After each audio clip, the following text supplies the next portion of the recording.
안녕하세요.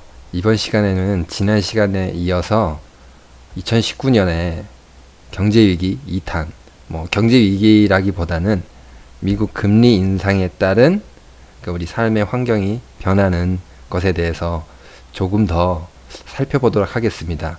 주로 부동산과 이제 주식, 이제 금융이죠. 이 부분에 좀 어떤 변화가 있을지를 살펴보도록 하겠습니다. 지난 시간에는 기후 변화에 따른 물고기 종의 변화를 비유를 들어드렸는데요. 이번 시간에는 이제 기온의 변화에 따라서 작물 변화를 한번 예로 들어보겠습니다. 이렇게 보시면 알겠지만 당연히 기온이 높아지니까 이 재배하는 작물에도 약간씩 변화가 있죠. 이제 재배하는 작물이 변하듯이 금리가 인상됨에 따라서도 우리가 투자하는 작물이라고 할게요. 투자하는 작물이 좀 변하기도 합니다. 어떤 변화가 있을지 한번 조금 부동산하고 이제 금융, 주식시장을 중점으로 한번 이야기해 보도록 하겠습니다. 네, 지난 시간에 부동산을 조금 부정적으로 말씀드렸는데요. 지금 현재 오늘 제가 기사를 보니까 헬리오발 역전세난 심화 곳곳 비명. 그러니까 그 금액을 자세히 보면은 지금 84제곱미터 기준이죠. 2월에 9억이었던 게 전세가 지금 4월에 7.2억, 약 2억이 떨어졌는데요. 그러면은 다음에 이 전세 계약이 끝나고 이 전세 재계약할 때 이 나머지 차액을 돌려줘야 될 텐데 아무래도 집주인으로서는 이만큼 현금이 부족하면은 많이 힘들 수가 있겠죠.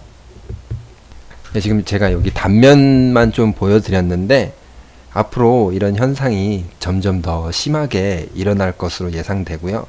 그렇다고 부동산이 계속 폭락할 것이냐? 그렇지는 않을 것입니다. 제가 지금 제목을 조정이라고 써놨죠. 조정이라는 의미는 이렇게 반등한다는, 가격이 떨어졌다가 다시 이렇게 오르거나 할 수 있다는 의미입니다. 제가 그럼 어떤 근거에서 오를 것이냐라는 거를 말씀드리자면은, 먼저 부동산 규제 덕분에 부동산이 상승할 것으로 예상됩니다. 이게 무슨 좀 약간 말에 맞지 않다고 생각하실 텐데, 간단하게 뭘 보냐면은 모든 경제는 똑같죠. 수요 공급의 법칙입니다. 수요가 많고 공급이 적으면은 가격은 어떻게 되죠? 수요가 많아요. 당연히 올라가고, 수요가 적고 수요보다 공급이 많으면은 가격은 떨어지는 거죠. 그러면 한번 볼게요. 지금 부동산이 규제를 한다는 것은 뭘 한다는 거죠? 네, 이 공급 물량을 줄인다는 거죠. 왜일까요?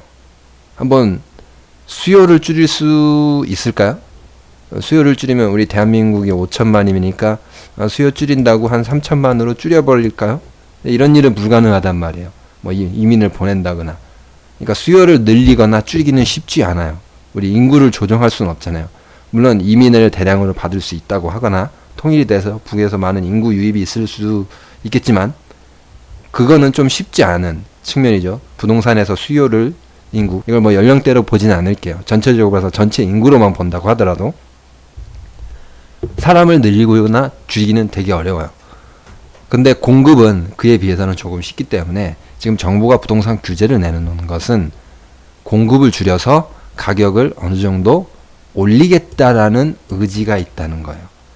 한번 제가 이게 뭔 소리냐, 논리가 맞냐 안 맞냐 이렇게 말씀하실 것 같아서 조금 객관적인 데이터를 보여드리도록 하겠습니다. 이게 참여정부 5년인데요. 노무현 정부 때죠. 이때도 부동산 규제가 있었어요. 하지만 보시면 알겠지만 참여정부 임기 초에는 부동산 값을 100으로 놨을 때 이 서울이 이 빨간색이죠. 요거 올라가는 강남 요거 보라색이죠. 이렇게 올라가는 거 보이시죠? 참여정부 임기 말에는 오히려 167.5로 부동산 가격이 올랐어요. 그러니까 부동산을 규제를 하니까 부동산에 공급 물량이 없어가지고 부동산 가격이 당연히 오를 수밖에 없죠. 사람은 그대로인데 수요를 줄인다는 거는 아까 말씀드렸듯이 사람을 죽이는 거고, 수요를 늘린다는 거는 통일하든지 이민을 대량으로 받든지 그렇기 때문에 그거는 쉽지 않겠네. 공급을 조정을 해서 부동산 가격을 사실 어떻게 보면 올린 거예요. 되게 오히려 역설적인 거죠. 그리고 제가 이 정부가 잘했는지 뭐 참여정부가 잘했다, 참여정부가 못했다, 뭐 이런 걸 말씀드리자고 하는 건 아닙니다. 지금 이 객관적인 데이터를 보고 해석해 드리는 거예요. 제가 이명박이 잘했다 못했다를 떠나서 이런 정책을 했고 부동산 가격이 이렇게 변했다 라고 말씀을 드리는 거예요. 지금 MB정부가 여기 노란색이죠. 노란색 딱 보시면 알겠지만 어떻게 됐어요? 가격이 미국 168제곱미터 이상이죠. 다 감소했어요. 전체적으로도 0.86이 감소했어요. 소형은 조금 올랐네요. 7에서 14%. 하지만 대부분의 평형이 감소해가지고 이때는 아시다시피 건축 뭐 붐이 불었죠. 그러니까 공급이 늘어나니까 공급이 느니까 어떻게 됐어요? 가격은 떨어지는 거죠. 왜? 수요는 그대로고 수요는 조정할 수가 없거든요. 그렇기 때문에 가격은 수요 공급에 따라서 이렇게 등락이 좀 있는 겁니다. 다시 정리해드리자면 참여정부 5년 동안은 공급을 줄였기 때문에 부동산 가격이 올랐고요. 이 이명박 때는 공급을 늘렸기 때문에 오히려 부동산을 열심히 했기 때문에 부동산 가격이 떨어진 거죠. 근데 지금 정부 정책이 규제 정책이기 때문에 머지않아서 부동산도 이렇게 상승할 수 있다. 물량이 많이 있기 때문에 그 물량이 다 소진되고 다시 부동산은 부족해질 거고 그 부족해진 만큼 가격은 또 상승하게 될 겁니다. 그리고 부동산 폭락을 좀 말씀하시는 분들이 있는데요. 저는 부동산이 참고로 없습니다. 지금 대한민국 가계죠. 가계 자산의 부동산 비율이 69.8%예요. 그러면 이거를 제가 반으로 확 줄여버리면은 더 줄일까요? 뭐 반토막 났다. 막 다 재산이 날아가는 거죠. 삐욱 하고 재산이 날아가는 거죠. 어때요? 제가 미리 써놓긴 했지만 부동산이 망하면 사회적 손실이 더 크거든요. 그러니까 더 자세히 말씀드리자면 여러분 저희 이제 부동산 가지고 있는 분들이 거의 저희 아버지 뻘 되는 분이시니까 뭐 50에서 뭐 60대 분들이 이렇게 부동산을 많이 가지고 있다고 쳐봐요. 뭐 이제 새로 지금 결혼한 30, 40대도 이 사람들 자산에 어떻게 되는 거죠? 전체적으로 보면은 거의 한 30% 되겠죠. 69%에서 그러니까 35% 정도 되겠죠. 전체 비율에서는 35%를 날려버릴게요. 빵 하고. 그럼 이 사람들 어떻게 돼요? 뭐 30, 40대야. 조금 일하면 더 일하고 열심히 돈 벌면 되겠죠. 근데 5, 60대는 어떡하죠? 막 1억 있는데 지금 여기서 빵 해서 7천으로 줄어봐요. 그럼 노후가 어떻겠어요? 노후가 되게 불안하겠죠. 돈이 날아가면은. 폭락을 하면은 이렇게 5, 60대 분들이 이제 수입도 줄어드는데 가지고 있는 자산마저 거의 40% 가까이 날려버리면은 노후가 불안해지고 거기에 대한 이제 한마디로 좀 안타까운 얘기지만 좀 이렇게 저소득이죠. 되게 저소득으로 전락할 수 있기 때문에 저소득으로 전락한 사람들은 어떻게 되겠어요? 또 그럼 또 연금 투입한다 뭐 투입한다 하겠죠. 여기다 연금이다 연금 높여주겠다 이러면은 사회적 손실이 더 크기 때문에 부동산을 사실 폭락을 시킨다는 거는 정부 입장에서도 되게 쉽지는 않을 거예요.